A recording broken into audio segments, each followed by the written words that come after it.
de transversalité sur les territoires.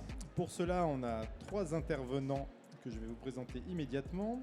Victoria Spagnotto, qui est Head of Outreach chez Solar Impulse. Donc elle va nous expliquer ce qu'est Solar Impulse et quel est son rôle exactement. Tony Bernard, qui est le directeur général de l'Impact Tank, un think tank qui va également nous présenter. Et enfin, Aurélien Decamp, qui est le co-founder de Sulitest, qui est une initiative qui est issue de Kedge, bien connue à Bordeaux et Marseille, et qui va nous expliquer comment Sulitest a pris son envol et quel est son impact. Pour ma part, je suis Vincent David, je suis le fondateur de l'agence RUP, qui est une agence depuis 16 ans qui accompagne les acteurs du changement sur leur communication et leur influence. Alors, sans plus tarder, je passe la parole à Tony pour savoir quelles sont les initiatives et les démarches de transversalité, de co-construction sur les territoires, parce qu'il y a de plus en plus de démarches qui sont initiées entre acteurs publics, entreprises et acteurs académiques. Et vous, en tant que think tank, vous les identifiez, vous les appuyez, vous les étudiez. Alors, comment ça se passe sur les alliances ? Oui. Juste avant, peut-être présenter oui. l'Impact Tank. L'Impact Tank, c'est un think tank créé par le groupe SOS, que vous connaissez peut-être mieux que l'Impact Tank, et 4 universités, Sciences Po, la Sorbonne, Paris-Dauphine et le CNAM. Peut-être représenter SOS. SOS, c'est première entreprise sociale d'Europe, 22 000 salariés, 600 structures, 40 pays, 1,5 ou 3 milliards d'euros de budget annuel, donc grosse entreprise sociale. Et donc qui a créé le think tank avec 4 universités majeures. Et notre ADN, notre mission, c'est d'identifier des innovations sociales qui sont portées par des acteurs de territoire justement, des entreprises, des associations, des entrepreneurs, d'identifier avec ces acteurs les critères de réussite de leurs innovations sociales, de les faire mesurer et d'établir avec eux des indicateurs robustes de mesure d'impact pour faire deux choses. D'abord pour les accompagner à augmenter leur impact, à le mesurer, parce que évidemment ce qu'on ne mesure pas ne progresse pas. Et puis le deuxième pilier, le deuxième type d'action qu'on réalise, c'est qu'on propose des recommandations de politique publique au pouvoir public à partir de ce qu'on a pu voir sur le terrain. Et on associe à chaque fois évidemment des chercheurs sur la mesure d'impact, des chercheurs sur les sujets, les enjeux sociaux dont on se saisit, et les acteurs de terrain. Et donc, quelles sont les initiatives de coopération, de transversalité sur les territoires que vous avez pu identifier et qu'est-ce qui font qu'elles fonctionnent ou pas ? D'abord, la première chose que je peux dire, c'est que chacun des acteurs, donc la table ronde, c'est académique, institutionnel et acteurs privés, chacun des acteurs a besoin de l'autre. Les entreprises, et en particulier les entreprises des territoires, donc les TPE, les PME, les acteurs de l'ESS, qui sont plus de 95% des entreprises en France, ont besoin des acteurs publics pour s'installer dans les territoires. Ils ont besoin des municipalités, des mairies, des collectivités pour les attirer, pour leur proposer un accompagnement institutionnel, juridique, financier. Par exemple, j'ai en tête un plan, le plan Action Cœur de Ville de l'ANCT, de l'Agence nationale de la cohésion des territoires, qui est un plan sur 5 ans avec un budget de 5 milliards d'euros pour accompagner les villes moyennes à redynamiser les centres-villes à travers des projets d'entrepreneuriat, de création ou d'accompagnement de commerce, etc. Donc les institutionnels peuvent accompagner les entreprises. De leur côté, les acteurs publics ont besoin des entreprises pour déployer leur stratégie de cohésion de territoire, leur stratégie d'attractivité. Et les académiques, les chercheurs dans tout ça ont un vrai rôle d'information et de justification des politiques publiques. Je vais donner un exemple à travers parce que c'est un thème assez majeur aujourd'hui, la politique de transition écologique. Il y a un axe important de cette politique qui est les plans santé-environnement. Je ne sais pas si vous connaissez, chaque 5 ans à peu près, la France élabore des plans santé-environnement dont l'objectif est de pouvoir lutter contre les inégalités environnementales. Tous les habitants des territoires ne sont pas logés à la même enseigne en ce qui concerne les inégalités environnementales, c'est-à-dire le fait de pouvoir être plus ou moins fragile au dérèglement climatique. On s'est rendu compte, grâce à l'aide de chercheurs qui travaillent sur ces sujets-là, que la lutte contre les inégalités environnementales produit en elle-même de nouvelles inégalités. C'est l'exemple des zones à faible émission, où vous avez des zones, des villes entières, ou des quartiers qui sont interdits à certains véhicules polluants. Eh bien, certes, c'est une mesure qui permet d'améliorer la qualité de l'air, mais ça met de côté tous ceux qui n'ont pas les moyens de se procurer des véhicules propres. Un autre exemple que j'ai en tête, que j'ai vu dans nos sujets, dans nos dossiers, les principes de végétalisation de quartiers urbains, ça manifeste une vraie volonté des municipalités de se saisir du sujet de la transition écologique et de faire des municipalités des vrais acteurs du changement climatique. Et en même temps, eh bien, on se rend compte que toutes les procédures administratives qui permettent de sélectionner ces quartiers, ils mettent de côté de facto les quartiers prioritaires, les quartiers populaires, avec des critères de sélection qui sont trop compliqués, et ça agit vraiment comme un filtre social. Bref, tous ces aspects-là ont été mis en avant par des chercheurs, des sociologues. Là, j'ai en tête les deux exemples que j'ai cités, c'est Amélie Deschamps, une géographe, et Philippe Vadgias, un sociologue. Donc les chercheurs ont un vrai rôle dans la politique de transition écologique, par exemple, pour mettre le doigt sur les inégalités sociales, par exemple. Est-ce que tu dirais que justement sur les territoires, ces relations de partenariat, de coopération entre acteurs publics, entreprises et universités fonctionnent bien? Est-ce qu'il y a des régions qui sont plus pionnières que d'autres? Les régions, je ne sais pas, mais en tout cas, ce que je peux dire, c'est que il y a des initiatives plutôt pionnières, et je crois qu'à Bordeaux, il y en a une.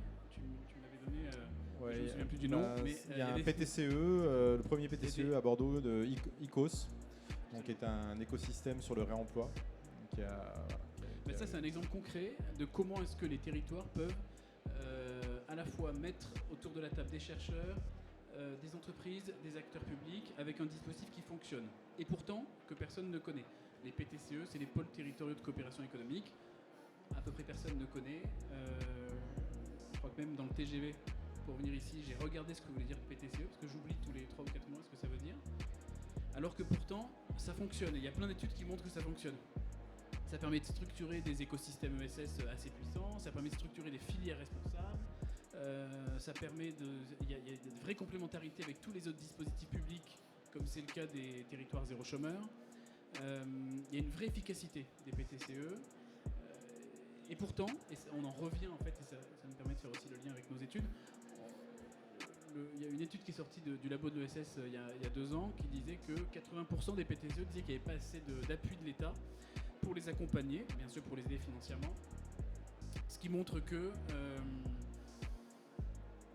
il y a un vrai sujet de priorité de politique publique qu'on peut donner à l'impact, à la coalition entre les acteurs privés, publics et associatifs dans les territoires. Et je me souviens d'un des rapports qu'on avait réalisé l'année dernière, qui est sur le bien-être territorial et l'impact tank. L'idée, c'était d'identifier donc des innovations sociales d'acteurs de l'ESS qui collaborent avec des acteurs publics et privés. Et tous les acteurs nous disaient à peu près la même chose. Les collaborations, elles existent sur le territoire. Il y a plein d'initiatives qui sont nées de la société civile, qui sont nées d'incubateurs, de réseaux d'entrepreneuriat, mais qui ne sont pas suffisamment accompagnés par l'État. Et c'est l'exemple des joint ventures sociales. Je vais essayer d'avoir en tête.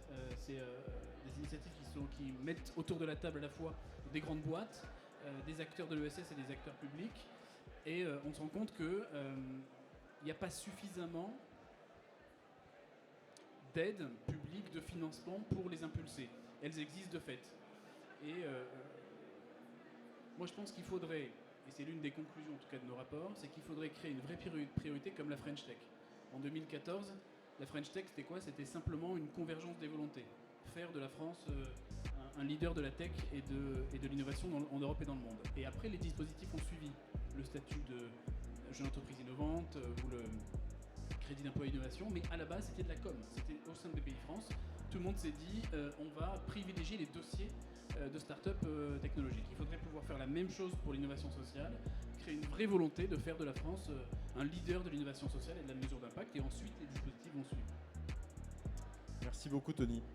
Alors, souvent à Bruxelles, ils disent un Français, une association, un Français, une PME. On est assez gaulois, on a tendance à faire les choses dans notre coin. Donc l'enjeu, c'est vraiment la coopération, la transversalité. Solar Impulse est une structure suisse initialement.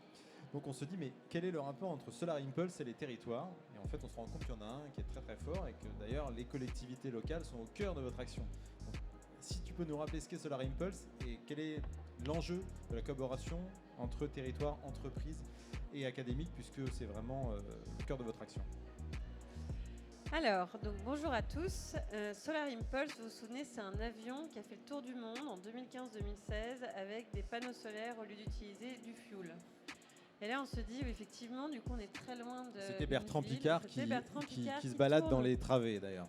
Tout à fait. Je pense qu'il est au village Solar Impulse en ce moment en train de rencontrer les entreprises dont je vais vous parler dans une seconde.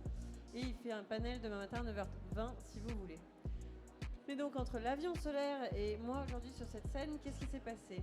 En fait, une fois qu'il a terminé en 2016, il s'est dit mais c'est bien, c'est un bon coup de communication pour expliquer que les technologies existent, mais c'est pas ça demain qui va être commercialisé, c'est pas le but d'ailleurs, c'est pas ça qui va faire vraiment changer les choses et protéger l'environnement, un avion solaire.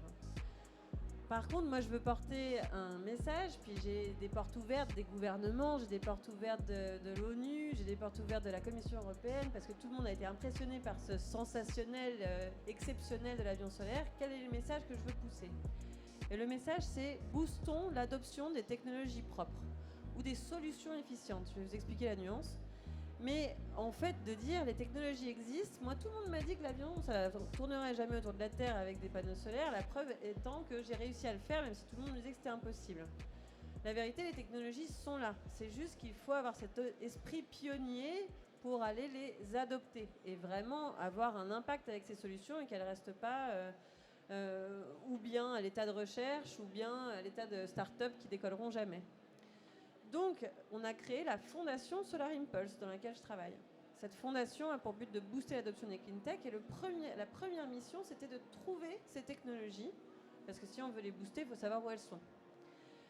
Alors, la première chose qu'on a dit à Bertrand, c'est mais tu vas pas les trouver, c'est trop cher. Enfin, non, déjà la première chose, c'est qu'elles sont pas matures, ces technologies. La vérité, c'est que oui, il y en a plein des technologies qui sont portées par des grands groupes, par des PME, par aussi des startups, mais qui sont déjà matures, qui ont déjà des prototypes à échelle qui pourraient être déployés s'ils avaient des clients. La deuxième chose que les gens vont dire, c'est mais c'est trop cher ces technologies. Là, je parle des technologies, mais en fait des solutions vertes. Nous, c'est plutôt sur l'environnement. Et là, on s'est dit, mais non, c'est pas vrai. En fait, si on fait la vraie bonne analyse de coût de l'inefficience, on se rend compte que d'avoir des technologies efficientes, ça te permet de sauver des coûts. Et puis après, on a dit, mais attends, est-ce que c'est vert ou bien, parce qu'on a toujours ça un peu, bah oui, mais est-ce qu'une voiture électrique, c'est vraiment plus vert qu'une voiture à essence qu'on réutilise plus longtemps? Il y a toujours des choses comme ça. On s'est vite rendu compte que pour booster l'adoption des technologies propres, il fallait être ultra crédible sur le fait qu'elles soient disponibles, bonnes pour l'environnement et qu'elles sauvent des coûts à un moment donné, qu'il y a un retour sur investissement sur le côté économique aux clients.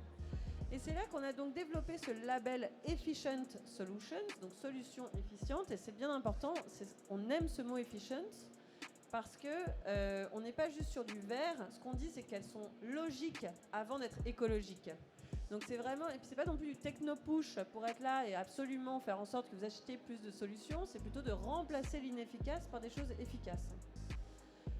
Et on est arrivé donc à la COP il y a 4 ans en disant, enfin Bertrand est arrivé à la COP avec ses idées grandioses toujours, là c'était pas l'avion, c'était l'année prochaine à la COP, je reviens avec 1000 solutions efficientes. Là notre équipe, on s'est dit mon Dieu déjà il faut développer l'outil d'analyse qui va permettre de vraiment vérifier ça, puis après il faut les trouver les solutions. Ça a donc pas pris 1 an ou une COP, mais plutôt 3 ans ou 3 COP. Et on est arrivé l'année dernière avec nos 1000 solutions. Aujourd'hui il y en a 1400. Et donc c'est des solutions qui sont crédibles, comme je disais, bonnes pour l'environnement et profitables. Dans tout type de domaine. Ça peut être dans l'environnement bâti, ça peut être dans l'agriculture, ça peut être c'est remplacer ce qui est inefficace et polluant par des nouvelles solutions. Et pourquoi on parle et pourquoi on m'a invité aujourd'hui sur Cohésion des territoires et plutôt parler peut-être des villes et des régions et des territoires, c'est que maintenant qu'on a fini enfin ce challenge des 1000, donc il y a eu l'avion, il y a eu le challenge des 1000 solutions, maintenant c'est quoi? C'est booster l'adoption, donc il faut qu'on parle aux adopteurs. Il faut que les adopteurs nous connaissent. Maintenant les clean tech, les entrepreneurs, ils nous connaissent bien, mais il faut qu'on parle à leurs clients pour vraiment booster l'adoption. Et donc la première phase de cette nouvelle action, c'est d'aller parler aux villes. Pourquoi les villes? Parce qu'on est face à des territoires qui sont des grands émetteurs, mais qui ont aussi un pouvoir décisionnel qui est très intéressant. Et puis, ils peuvent influencer aussi bien la commande publique que ce qui se passe chez les entreprises de leur territoire, que les citoyens, etc. C'est la façon dont on vit. Donc, on a fait une sous-liste des solutions dont je viens de vous parler, qui sont les solutions pour les villes, que j'ai dans ce document ici. Et en fait, ce qu'on dit, c'est que c'est que des solutions qui répondent à des enjeux de ville, de territoire, qui cherchent à être plus durables. Et au lieu d'arriver avec juste un listing de solutions, ce qui est déjà beaucoup, parce que ce seraient des solutions qui sont crédibilisées par nos experts, et puis nous, on est un organisme à but non lucratif, donc c'est pas chacune des solutions qui arrivent vers l'agent public, c'est nous qui arrivons en termes neutres, donc ça c'est important. Mais en plus, ce qu'on vient présenter, c'est des cas d'usage. Donc la ville ou l'agent de la ville peut se dire j'ai ce challenge-là, quelles sont les autres villes qui ont eu le même challenge, la solution qu'ils ont trouvée et puis les résultats que ça a donné. Et ce qui est intéressant là-dedans, c'est qu'aujourd'hui, on n'a plus le temps de faire des petits prototypes et puis des petites preuves de concept. Il faut qu'on arrive à scale up très rapidement l'implantation des solutions pour avoir un impact, parce que tous ces territoires ont tous signé des net zéro d'ici à 2030 ou à 2050, etc. Et donc, il faut qu'elles arrivent à aller assez vite à aller implémenter cette solution. Et donc, nous, on leur conseille d'aller voler les idées des autres.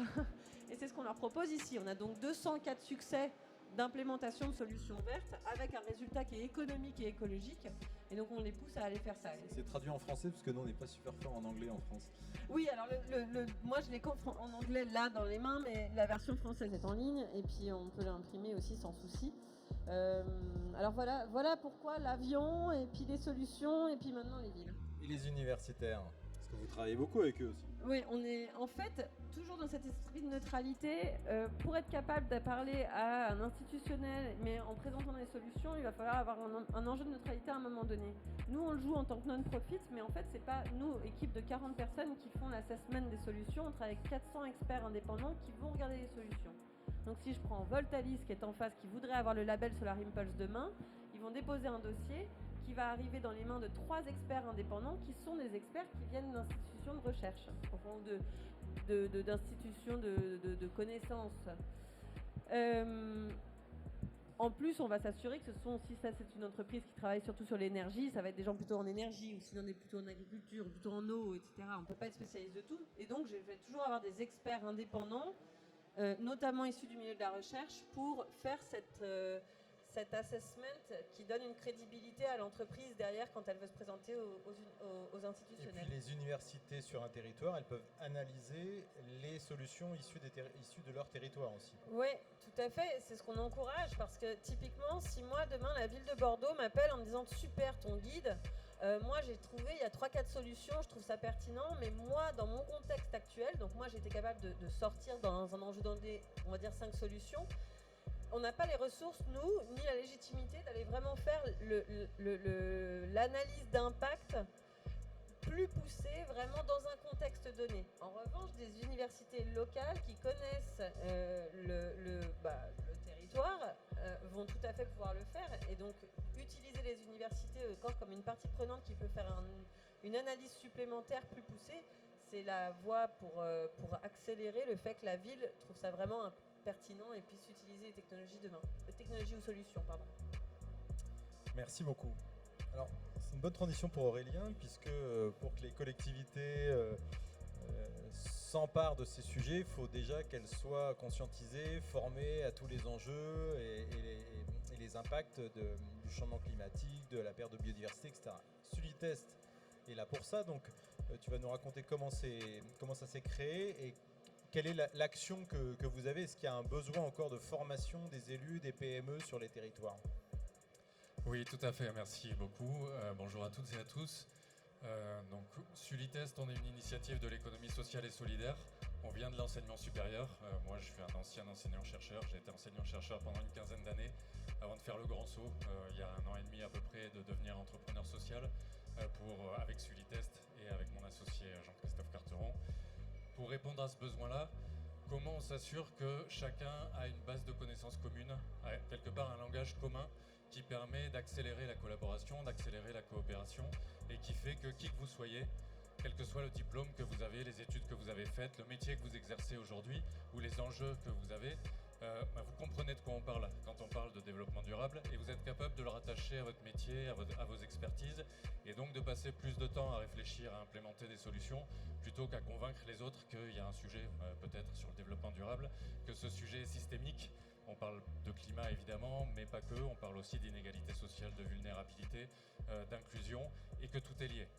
Que évidemment rendre un territoire résilient par exemple aux effets du changement climatique, ça a aussi des implications sur la précarité hydrique ou la précarité énergétique de certaines populations et que donc c'est au cœur de vos préoccupations en tant qu'élu ou en tant que collectivité, même si vous avez peut-être l'impression que quand on vous parle de développement durable, ce sont des sujets très macro, très généraux et que ça ne vous concerne pas dans le quotidien de votre territoire et des actions que vous avez à mener. Donc pendant 15 ans, nous on était dans l'enseignement supérieur, donc on essayait de pousser le développement durable dans tous les métiers en utilisant notre position moi j'ai travaillé à Kedge pendant une dizaine d'années, qui est donc l'école de commerce effectivement Bordeaux, Marseille et Paris aujourd'hui.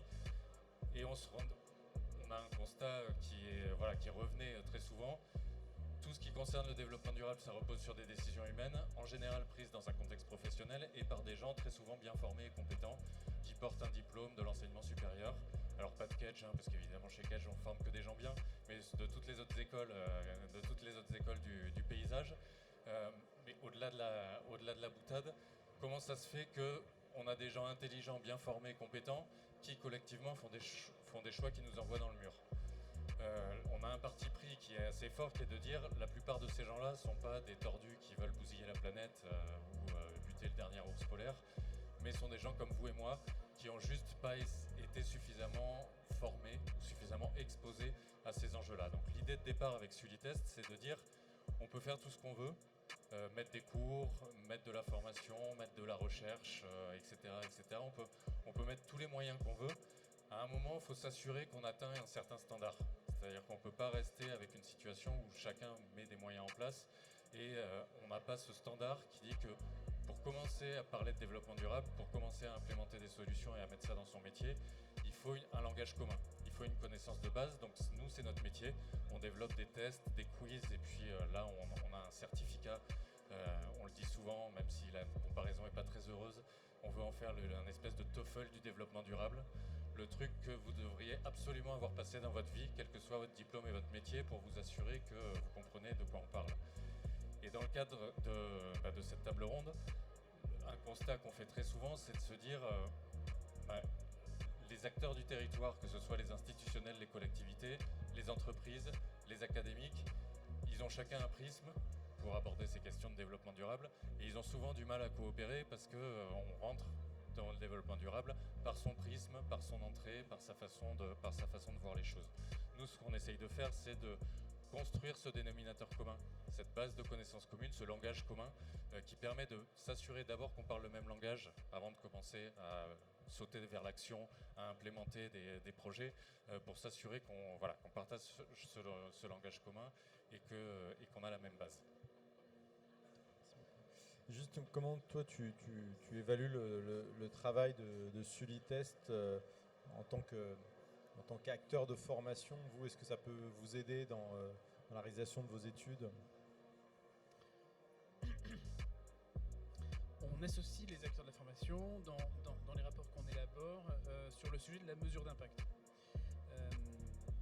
En particulier, on se rend compte que dans toutes les politiques de transition écologique, transition sociale aussi, en tout cas dans les territoires, les programmes s'appuient sur les acteurs des territoires que sont, ce que j'ai dit tout à l'heure, à 95, ou je crois que c'est un peu plus d'ailleurs, 95% des TPE, des PME, qui sont des entreprises qui sont très engagées, souvent portées par un dirigeant qui a une vision qui se distingue un peu de la grande entreprise qui est un peu déconnectée hors sol. Les PME, malgré ce qu'on peut imaginer dans l'imaginaire collectif, sont en fait très engagées. 96% des dons, du mécénat, de la philanthropie vient des PME et pas des grandes entreprises. Parmi les sociétés à mission que vous connaissez de la loi Pacte, 9 sur 10 sont des PME. On se rend compte que c'est des entreprises qui sont déjà très engagées, mais qui sont perdues sur le pilotage de l'impact, de la mesure d'impact, parce qu'elles n'ont pas les moyens ni financiers ni humains pour les mettre en place. Et en effet, les solutions qu'on peut développer, les startups avec qui on travaille, souvent montées vers c'est assez régulier de voir des anciens chercheurs monter des startups.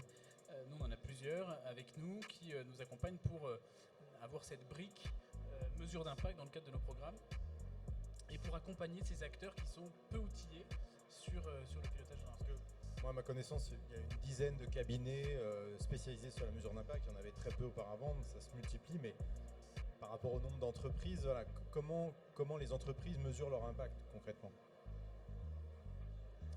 La différence qu'il y a entre les cabinets que vous citez et nous, c'est que nous, on élabore des indicateurs de mesure d'impact secteur par secteur. On est très sectoriel, alors que les cabinets vont accompagner une à une les entreprises. Et donc les startups ou les cabinets, les entrepreneurs qui peuvent nous accompagner pour déployer les stratégies qu'on élabore au sein des entreprises sont importantes.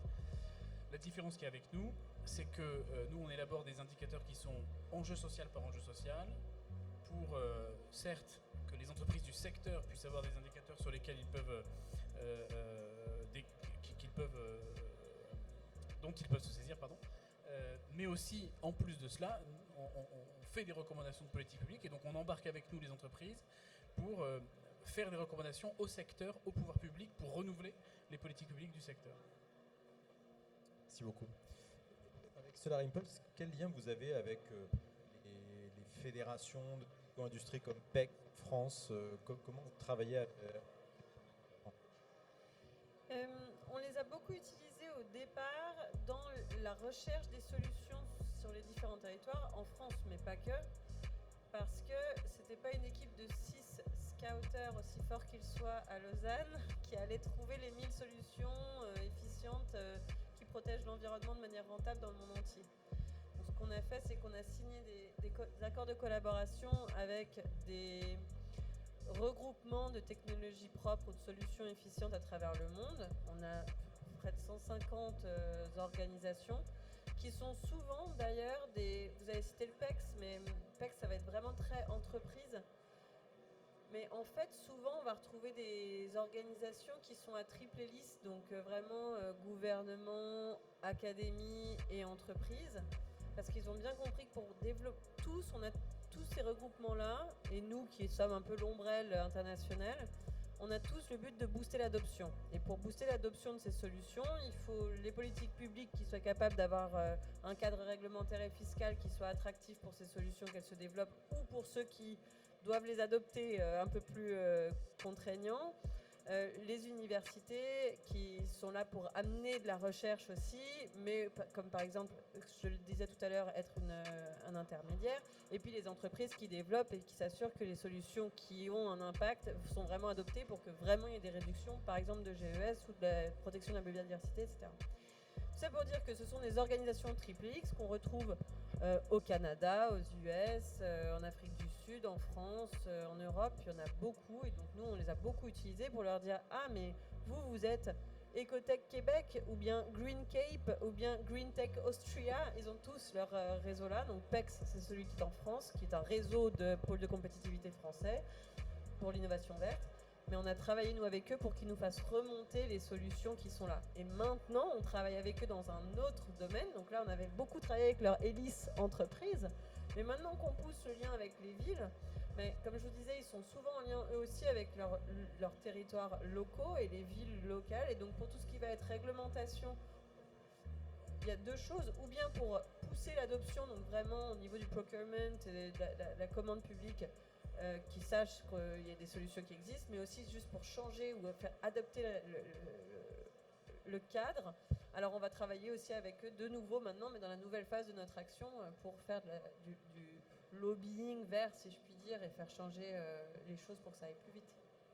Globalement, tous les trois, vous êtes plutôt optimistes sur les coopérations sur les territoires. Vous trouvez que on a accéléré vraiment depuis quelques années? Peut-être rebondir là-dessus. J'ai aussi une casquette d'ancien enseignant-chercheur sur les territoires, donc c'est assez intéressant de voir qu'on redécouvre les territoires et ce que les chercheurs ont raconté sur les territoires, la capacité à mobiliser des ressources locales, à organiser de la coopération entre acteurs et parties prenantes sur un territoire pour connecter des enjeux globaux à des enjeux locaux. C'est pas nouveau, mais on redécouvre ça dans le prisme de la transition aujourd'hui et dans l'implémentation de la transition. Donc ayant un peu travaillé là-dessus, je prends un exemple d'une chaire de recherche qu'on avait à l'école sur la thématique de l'eau, avec Suez à l'époque, qui était en délégation de service public pour le service de l'eau. Donc en plus, dans la délégation de service public et les partenariats publics-privés, il y a un passif entre collectivités, entreprises, usagers, qui fait que le dialogue n'est pas automatique ou automatiquement facilité. Le développement durable, je trouve, repose cette question de manière un peu différente. Quelle est la responsabilité de chacun ? Alors nous, avec Sulites, ce qu'on essaie, c'est de préparer le terrain, c'est-à-dire de faire la base commune, que déjà on est convaincu qu'on a besoin de se parler et de se coordonner pour implémenter des solutions. Et puis ensuite, quel est le partage de responsabilités ? La collectivité va dire évidemment, c'est un service public, c'est de ma responsabilité d'assurer ce service public, ça doit être géré par la collectivité. L'entreprise va dire, j'ai la technologie, j'ai l'innovation, j'ai le savoir-faire, ça doit être organisé par moi, ça sera beaucoup plus efficace, beaucoup plus efficient. Et les usagers ou les communautés vont naviguer entre les deux et vont être dans un rapport quelquefois dans un rapport de force ou un rapport conflictuel. Comment on sort de ça ? Je trouve que le développement durable et la transition, parce qu'il faut en avoir pris conscience évidemment, et tout le monde n'en a pas conscience aujourd'hui, mais une fois qu'on en a pris conscience que quoi qu'il arrive, ça arrive, 100 communes qui n'ont pas eu d'eau cet été, l'énergie cet hiver, on est tous conscients qu'il va y avoir un sujet. De toute façon, il va falloir s'adapter. Il y a des nouvelles problématiques qui vont arriver et qui vont se poser de façon très concrète sur le territoire. C'est pas que des choses un peu macro, transversales. Ce sont des problématiques très concrètes qui se posent au territoire. C'est une nouvelle dynamique pour instaurer ce dialogue-là. Et dans cette chaire où on avait mis des étudiants, des académiques, les entreprises, les collectivités, les associations autour de la table pour se taper dessus, certes, mais aussi travailler sur des systèmes de gouvernance hybride, c'est-à-dire des gouvernances qui permettent de mettre les parties prenantes autour de la table et d'engager ce dialogue. Il y a une idée qui me paraissait intéressante qui est ressortie, c'est un nouveau partage des responsabilités. Il y a un rôle de l'expérimentation. Les académiques, les universités peuvent être des lieux d'expérimentation. Les tiers-lieux, j'ai aussi travaillé sur les tiers-lieux qu'on voit aujourd'hui avec des missions de transition et d'impact social, sont des lieux d'expérimentation. Il y a une responsabilité des institutions pour le passage à l'échelle, pour favoriser, faciliter le passage à l'échelle, et une responsabilité des entreprises d'intégrer ça dans les modèles économiques, dans les business models, dans les savoir-faire, ou d'accélérer l'innovation, qui permet d'avoir un mode finalement de dialogue plus hybride, plutôt que c'est tout l'un ou tout l'autre. Et le développement durable, la transition et l'urgence de ces questions-là, je trouve, est un bon facteur pour inciter ce dialogue-là. Merci beaucoup. Est-ce que vous avez des questions, des expérimentations que vous voudriez partager avec les autres personnes de l'auditoire ou avec les intervenants ? Oui, madame ? Il y a un micro normalement qui est sur la table, je crois. Non ? Merci. Bonjour, Leslie Chrétien. Moi, je suis en reconversion et justement, la thématique du territoire m'intéresse particulièrement. Je suis au Pays Basque. J'ai commencé à rencontrer un peu les différentes parties prenantes et surtout les collectivités territoriales, le département, la communauté d'agglomération, mais aussi les CCI. Et voilà, me vient l'idée, l'envie de développer de la cohésion justement et de la cohérence entre toutes les actions qui sont en train de se mettre en place. Je me demande un peu comment on se fait le relais territorial de vos actions. Vous avez des entreprises qui sont déjà bien établies. À moins d'aller parler de vos entreprises à nos territoires, comment est-ce qu'on fait pour faire émerger toutes ces innovations au sein des territoires qui en ont encore besoin ? Et je pense qu'ils en ont tous besoin en vrai. Et nous, on a un partenariat avec la région Occitanie déjà, donc ça tombe bien. Mais parce que, juste pour que vous sachiez, on a un organisme à but non lucratif qui vit, en tout cas nous, notre salaire vient de 15 grandes corporations et de 3 partenaires publics qui sont Région Grand Est, Région Île-de-France, Région Occitanie. Donc nous, évidemment, on passe par la région, en fait, et qui, elle, dissémine après par les maisons des régions, par ce qu'on fait, les solutions qui existent, et nous font remonter des solutions parce qu'elles ont elles-mêmes organisé des événements ou elles connaissent elles-mêmes les incubateurs, accélérateurs, etc. Nous, c'est comme ça qu'on travaille. Souvent, on passe par les instances de la région. Je parle juste de la façon dont on travaille à la Fondation Solar Impulse. C'est peut-être pas la meilleure, mais c'est comme ça qu'on approche les différents territoires. Et Nouvelle-Aquitaine, vous avez été en discussion avec eux? Nouvelle-Aquitaine, on n'est pas en discussion avec eux pour le moment, mais... C'est le moment, là, c'est le bon endroit. Je pense que Bertrand est dans les parages quelque part pour saigner des choses, mais oui, non, pour l'instant, non. C'est vraiment les trois avec lesquels je parle, ceux dont je vous ai présenté qui travaillent avec nous. Et justement, pour rebondir, en fait, ma question, c'est plus comment est-ce que ça fait pour remonter? Parce que le descendant, il existe. Le problème, c'est que les collectivités locales, elles n'en ont pas connaissance. La région Nouvelle-Aquitaine, la feuille de route Néoterra, ils sont pas au courant. Enfin, j'ai pas l'impression que les gens, les agents territoriaux connaissent cette feuille de route. On a le SCOT, le chemin de cohérence territoriale, qui existe aussi, mais personne n'en a vraiment conscience ou ne prend le sujet à bras le corps. Et quand on va les voir, voilà, c'est très fragmenté. Quand on parle de l'économie sociale et solidaire au syndicat des déchets, il y a des synergies qui peuvent se mettre en place. On me répond « Ah oui, mais ça c'est l'associatif ». Ah ok.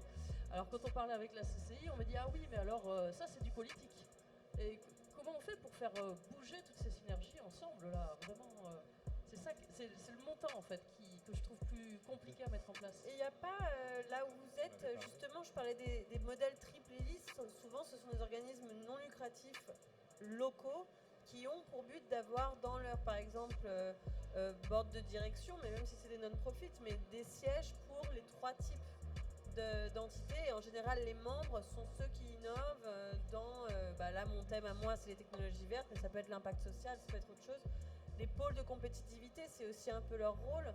En tout cas, de l'extérieur de la Suisse, moi, c'est ça que j'ai compris de la France. Mais après, on peut me dire pas ça. C'est peut-être le cas, hein. Je ne suis pas encore complètement renseignée. Tony, peut-être sur la Team France? Oui, alors pour ce qui est de l'Impacton, on est une toute jeune structure qui a 2 ans, on est très parisienne. Et donc, en effet, on n'est pas dans les territoires. Mais ça fait partie des axes de développement. En fait, ça rejoint un petit peu ce que je disais tout à l'heure avec la French Tech et la priorité. Et en fait, il faut qu'il y ait une vraie priorité qui soit lancée sur ça, sur le sujet. Dans le cadre du groupe de travail qu'on avait monté sur le bien-être territorial, il y avait une des conclusions aussi des acteurs qui nous disaient on travaille trop en silo. C'est exactement ce que vous disiez. Acteurs de l'ESS à côté des entreprises, à côté des assos, à côté des collectivités locales, personne ne travaille ensemble. Enfin, en tout cas très peu. À cette occasion, à l'issue de ça, on a publié une tribune dans l'opinion il y a quelques mois qui appelait justement à la création d'une Team France de l'innovation sociale. Et l'idée de la Team France, c'est ça, c'est l'idée d'une vraie priorité.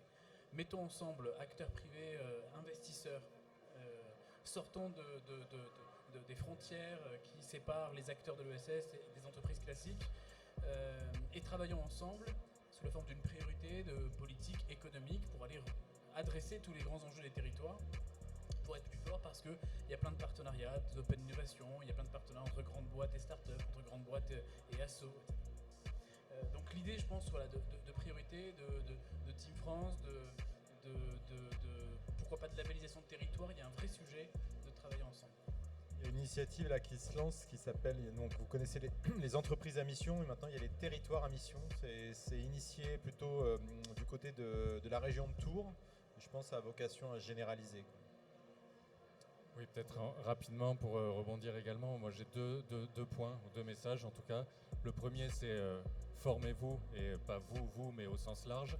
Il faut se former à ces questions-là. Il y a eu un mouvement initié par un certain nombre de collectifs, étudiants pour certains et d'autres pour que les parlementaires se forment et que les élus des collectivités territoriales se forment. Donc il y a vraiment un besoin de se former et de partager cette base de connaissances communes pour connecter ces problématiques à ces enjeux et à ces métiers. Et puis la deuxième, c'est des freins, il y en a partout. Alors de former, ça va pas faire sauter tous les verrous et répondre à tout, évidemment. Ça peut faciliter les choses. L'expérimentation en bas, elle existe aujourd'hui, je trouve, dans beaucoup de territoires. Il y a des choses à l'échelle locale qui sont mises en place. La question, c'est le passage à l'échelle. Comment on arrive à faire ce passage à l'échelle-là? Alors, c'est toujours, les collectivités resteront silotées. C'est vrai aussi dans l'enseignement supérieur, c'est vrai aussi à l'ONU. Comment on arrive à faire sauter ce verrou-là? Je pense que c'est identifier des initiatives comme celles que tu mentionnais aujourd'hui.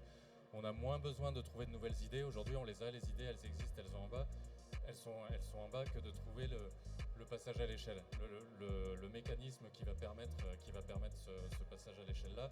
Ça demande de décrisper le dialogue. Ce que je disais, ceux qui sont en bas vont dire, ceux qui sont en haut ne nous écoutent pas, et ceux qui sont en haut vont dire, on a des choses d'autres choses à faire que de faire monter ça, de niveau ou passer ça à l'échelle. Il faut travailler sur ce dialogue-là à l'échelon intermédiaire. Arriver à créer ce milieu-là. Les tiers-lieux d'expérimentation sont un bon milieu, je pense, pour faire se parler les initiatives d'en bas et les institutionnels, on va dire. Non. Un dernier mot pour Tony avant qu'on conclue. Oui, j'ai pensé ensuite, quand on a lancé cette idée de Team France, en fait, ça va se matérialiser, se concrétiser. J'espère qu'on y arrivera.